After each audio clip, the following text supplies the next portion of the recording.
هنا في كجالو ديسا بس أبسين يا تجرا لفه والله كجالو ديسا بنو بيه ديسا بدو مو أني ما أنتو بربادا أسرتي إني هيريا كي أو بكر أبا ورئيسي مال كجلو تجي فني ولي دشة wantoota sirratti deemaa ture hunda hiriyuma matana qaba gaatana baadhatu qabda baadhatu illee sirratti dirqama anallee yoo taate waan baadhadhuuf sirratti isii jaartii teetii tanaan haala kamittiin ofirraa dhoorgaadha akkasi dhibee sitti tahee anis aaree jira yoo viidiyoo har'a taate aareetiin jira erga adda baanaa jenne adda baamuu san irratti wanti didame garuu gama kiyyaan xumuran bultiiteena isaatu diigeza idi diigese jettusun illee saayidana abogar kana mee waa'ee bultiitee saniitan sirratti illee xiqqishoo isii yaada hordoftoota kiyyanaa kenni.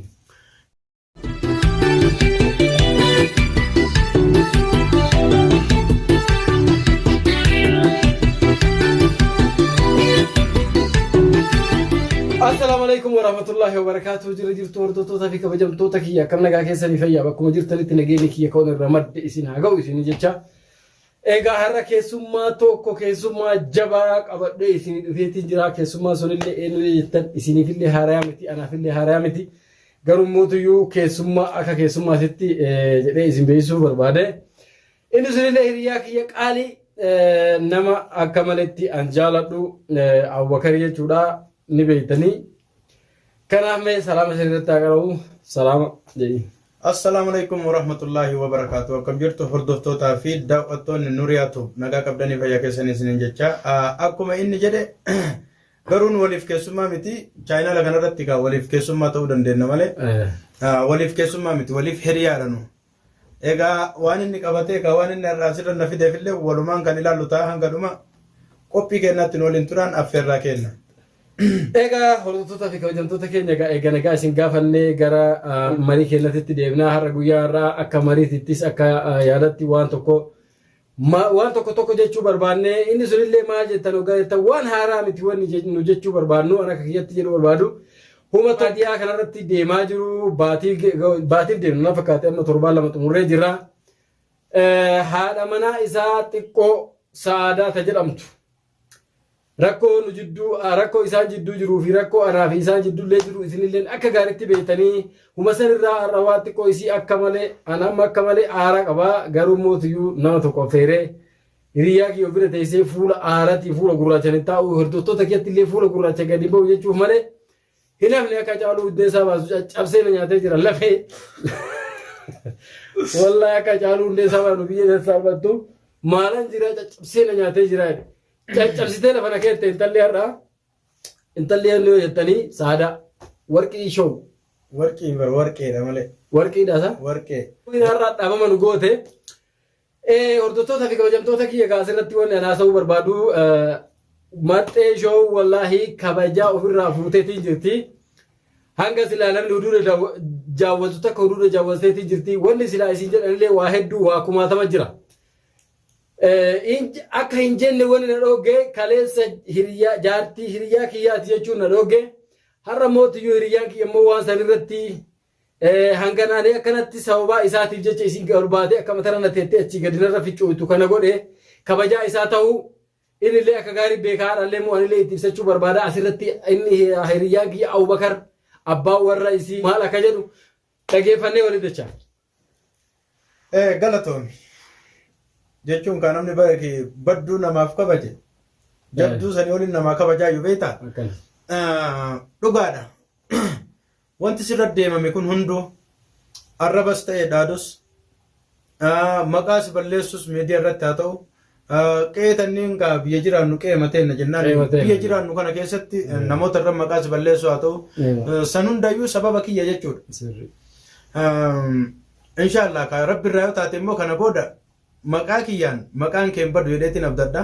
Tanammaan dura immoo maqaan kee badee fi sooshaal miidiyaa irratti si arrabsanii fi wantoota sirratti deemaa ture hunda hiriyuma matana qaba gaatana baadhatu qabda baadhatu illee sirratti dirqama anallee yoo taate waan baadhadhuuf sirratti dirqama homa baatu qabdu baattee siin jedha garuu immoo san gaa namni hiriyummaa beekee san waliif godhuuf galatoomii siin jedha.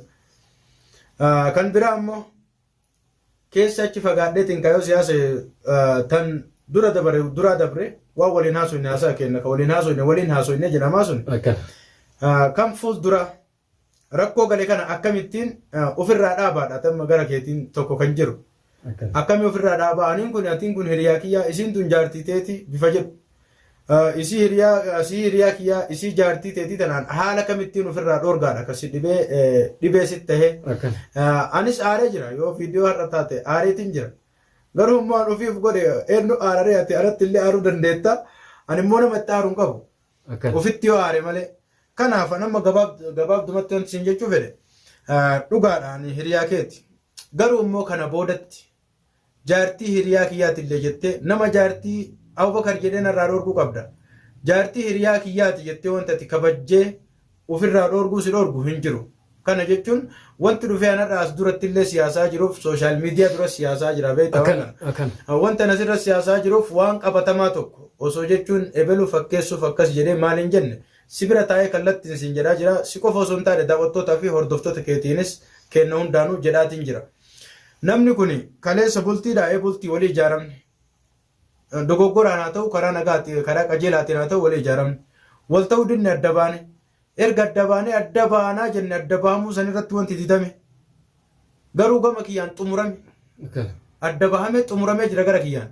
Kanaaf wanti si dhibe sun hin jiru gama kiyyaan waan xumuramaadhaan nikaas irraa buusee jira yoo kanama guddaa kun kan wanta ati olitti irraa bu'uu dide malee yoo waan haadaan bakkitoo murawwee jiraatee na jala hafeen beekuun. Waan silaa afaanin jedhamee akka heera shari'aatti namarraa buusaniin jedhee jira. Yoo wanti kutawwee jiraate kanama guddaa kun akka kabiraati kan ijoollee shabaabatti wal adda na fakkaate akka silaa nama guddaa irraa buusanitti ma irraa buusine. Jechuun ani waan kana addaan baasanii ni warri waa himullee. Asirratti kaa jechuun haala sadiitti nama yoo siifaa ta'e beektaa nama warra diin nuuf hime. Xiqqeessita nama diin tuffate ta'a. Nama diin tuffate ta'a. Garuu immoo haala isiitii fi akkaataa isiin ittiin deemte yoo itti adeemtu kana yoo ilaalan akkas nama jechisiisa. Jechuun diin kana sirriin dhagahiin isaa akka isii kun akka namoota isii kun haala silaa namarraa buusaniin irraan bu'u bakkitoo irra deemanii irraa mummura wayiitu jira asii jechisiisaa beek. Haalli kutawwahii wanti akka aadaa ta'e irra hafinnaa asii jechisiisa. Yoo wanti akkasii sun irra hafe hin beekne beektaa. Yoo bakki warri akkasitti karaa sanillee warri qara yoo jiraate nuuf himuu danda'ani. Kan immoo sheekolee kennarraa dhageenye haa galatoomanii karaa isaan nu himaniin itti fayyadamaatiin jirra. Sadii rabbi qaboota jedhan saniin sadii saniin ganamarraa mataa keessa tumaa jira. Buudide wanni irraa. Gama isiitiin buudide an buuse. Kanaafuu jaartii tiyyaa jettee atis sin rakkisin karaa seeraatiin karaa seera qabeessaan kasillee rakkoon na hinneen. Okay, waan hordoftoonni fi kabajamtoonni kiyya naa beekuu qaban asirratti amma yeroo hedduu gabbaatee miidiyaa irratti namni Abubakariin bultiitii akka diiguna godhe Abubakarii jetti. Hordoftoota fi kabajamtoota kiyya bagumaarraa hiriyyaan kiyya qaalleen bakka kana dhufee Abubakariin bultii teenna isaatu diige Sa'id diigise jettu sun illee Sa'idaan Abubakar kana mee waa'ee bultii teessanii tana yoon an guyyaa tokko hamtuu itti haasa'e. Asirratti illee xiqqishoo isii yaada hordoftoota kiyya naa kenni. Jechuun asirratti baay'ee nama dhibu beektaa kun maaliifu durumaa bultiin namni biraa dhufee diigu sun bultiin ijaaramin. Bultiin namni biraa dhufee tumaan diigu waan jechuun gadi hin ijaaramin duruma gubbaarra jirti sababa maargitee wanti tokko hin ijaaramne qilleensa oguu dhufe beeki qilleensa ofaa karaa irraa fuudha. Yoo waan akkasii san taate malee namni bultii namaata ijaaramte namni diigu numaan jiru hin jira jedhee yaadu akka kiyyatti. Keessaafuu jechuun ati hiriyaa kiyya. Yookiin amma asirratti dhufee si faarsoofi miti dhugaa jirtu haasa'uufi malee dhugaa jirtu haasa'u yoo taate Sa'id jechuun bultii tiyya keessa harki inni naqatee bultii tiyya diige hin jiru. Bultiin tun duraanuma akka diigamtu ijaaramte.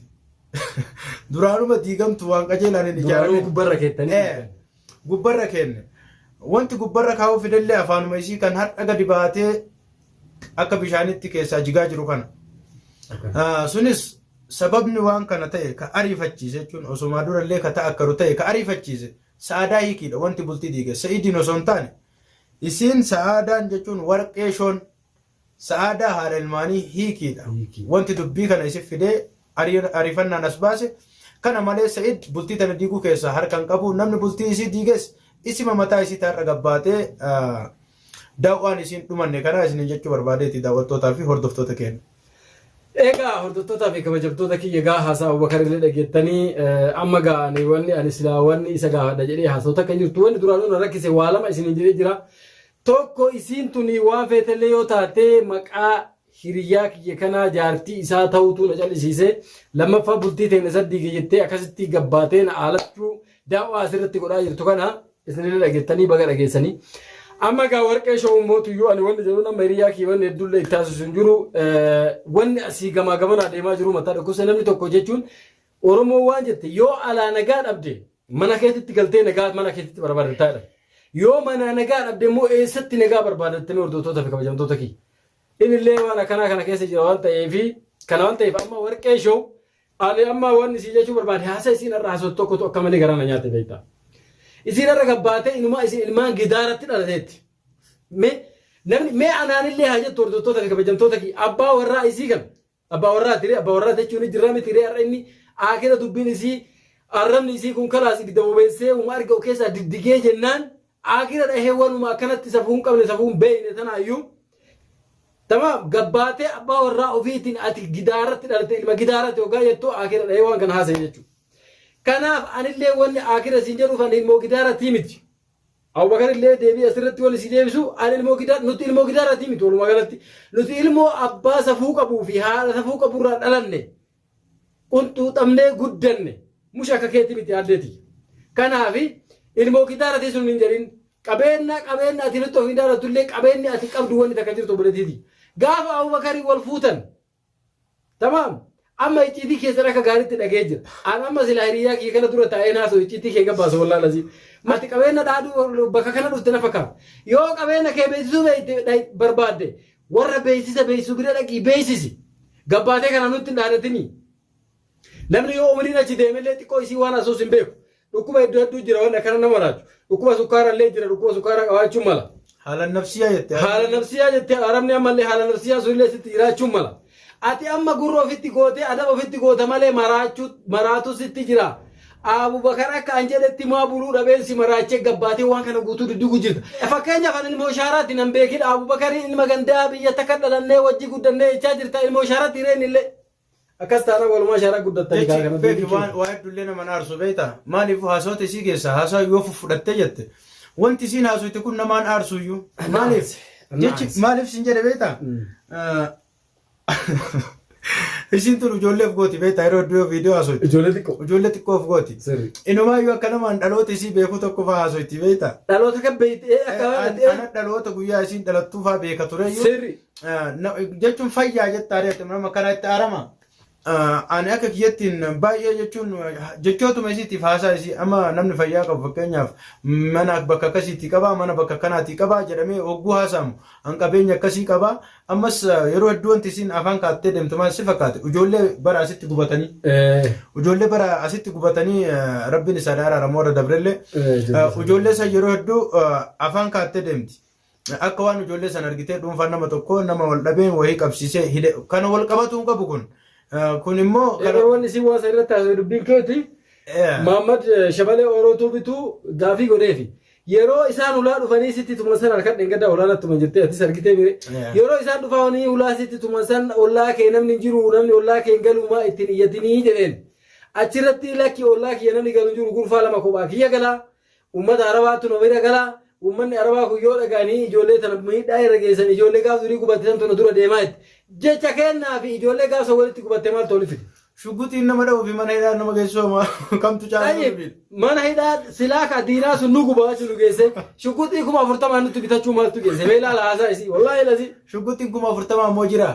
Biyya kana amata meeqa jirra? Shuggutiin 40,000 jiru yoo ka 40,000 kireessa yoo jira. Jechuun keessaayyuu baati nama dha'uu shuggutiin 40,000 jechuun yoo ka kireessa jira.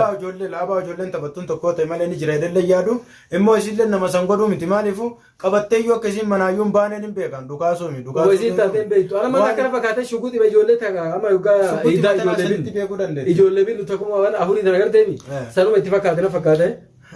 Akkasitti ati dubbiin isii yeroo hedduu waan haaluma isiitu yoo ilaalan dhugumatti haala nafsiyaa san qabuuti beektaa maaliifu waswaasa namni haala nafsiyaa tana qabu afaan oromootiin beektaa dhibee haala nafsiyaa kana biyyatti hin dhageenyallee hin beekullee beekte dhibee maraatummaa akka maraatummallee ta'a ammas immoo homan jirre kana argite ebeloo akkasii godhuu deema ebeluuf ebeloo akkasii godhuu deemti waswaas wayi waswaas wanta akkasiiti dhibee haala nafsiyaa jedhamu kun tariyaan sanuma faa qabdii jedheeti yaada beete amma isin narrabsitee akka isiititti waa hedduu jettee narrabsite garuu ani immoo irraan kaadhu dantaan xiyyamaan isin jaartii xiyyan ta'iniidhaan bes waan feetee isin lafaan lafteen as deebise jaartii xiyyaa miti achitti ofirraa gabaabsate beeta uduuda achii ofirraa ijaara waan isin haasofte kana baay'ee jalan deemu garuu immoo bakka sii kana badhee qullaa dubbiillee jalqaballee ofii dhuftee aniin kun hiriyaa kiyyaa siin hin geenne dubbii tana gaafa jalqaba maaliifu aanan nama quubsu moo maali nama quubsu biddeen nama quubsu tiriirra